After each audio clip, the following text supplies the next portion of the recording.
Hey, I'm Chase, and this is All Things Random. Today, we're looking at my top 2 watches in my collection for under $200.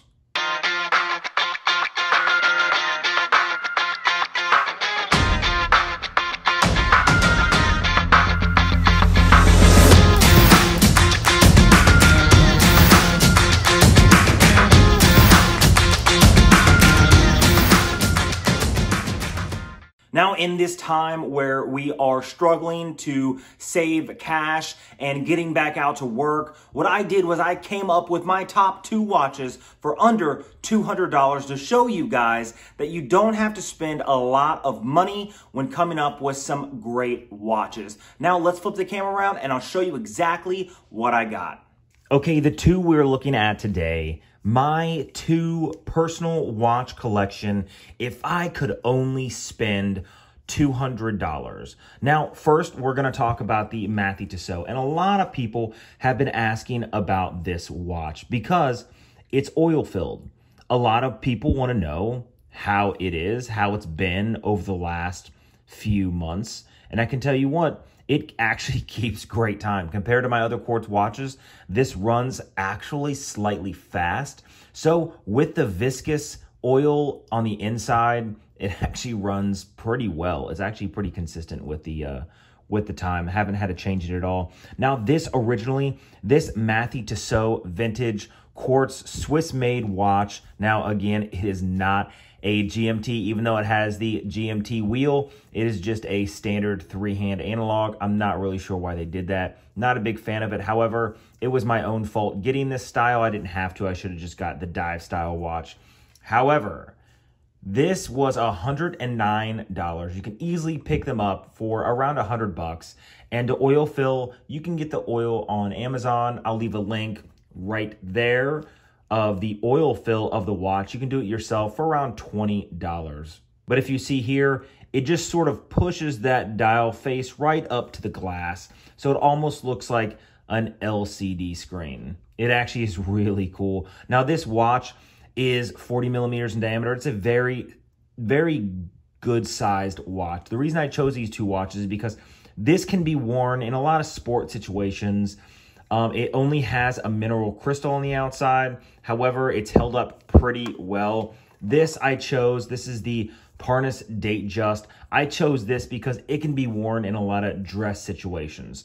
So you have both sport and dress, or dress down, depending on if it's on the bracelet. And this came on a Jubilee bracelet or this distressed leather strap.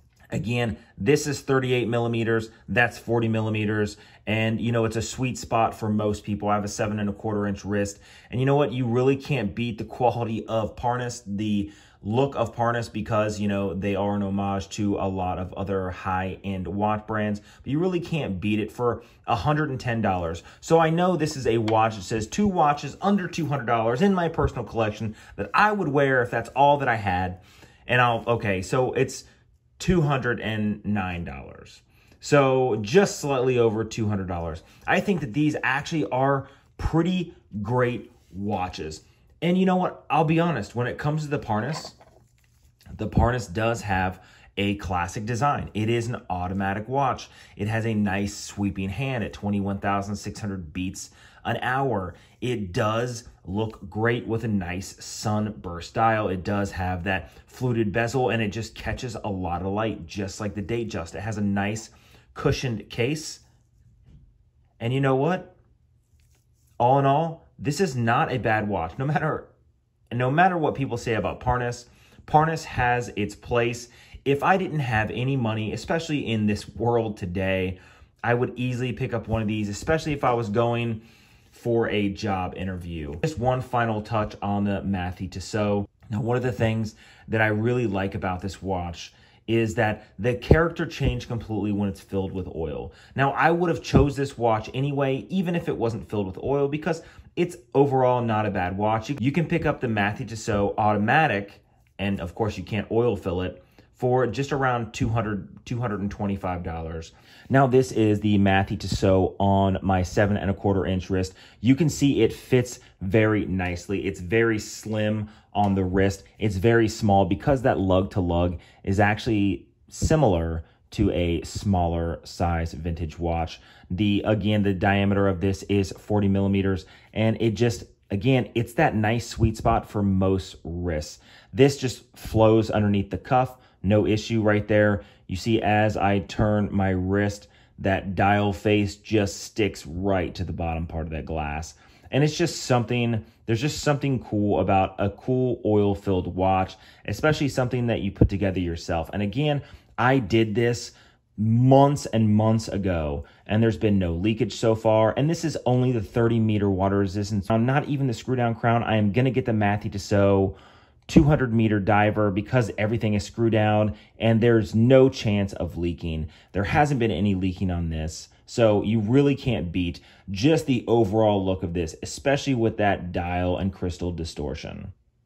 Then there is Parnis here at 36 millimeters, following that classic design of the Rolex Datejust. Now, it is a smaller watch. However, it wears nearly perfect. That's why a lot of people will prefer the 36 millimeter Datejust over the newer 41 millimeter Datejust, just because this does have that classic and iconic design. Now, you see the date just absolutely pops out perfectly on that Cyclops crystal. And again, this came on a Jubilee bracelet, so you could dress it up or dress it down. The Datejust, to me, and I would love to get an actual Rolex vintage Datejust. The Datejust, to me, is just the perfect watch all around. A lot of people think it's a Submariner. I would say no, it is not the Submariner, because the Datejust just has just this iconic look, especially with the fluted bezel. Some people like the machine turn bezel or the flat bezel. I prefer that fluted bezel. I think the flat bezel looks more like an Explorer, but man, that fluted bezel, it just catches the light. And if you dress it down on something like this distressed leather strap, you could easily put a Rolex Datejust on your wrist wearing shorts and a t-shirt, and it is the perfect overall all-around watch. Now, if you like videos like this, hit that subscribe button down below. Leave a comment on the content you guys would like to see on this channel. I got a lot of videos coming up in the future, so make sure you hit that notification bell so you can be notified when I drop my next video. Until next time.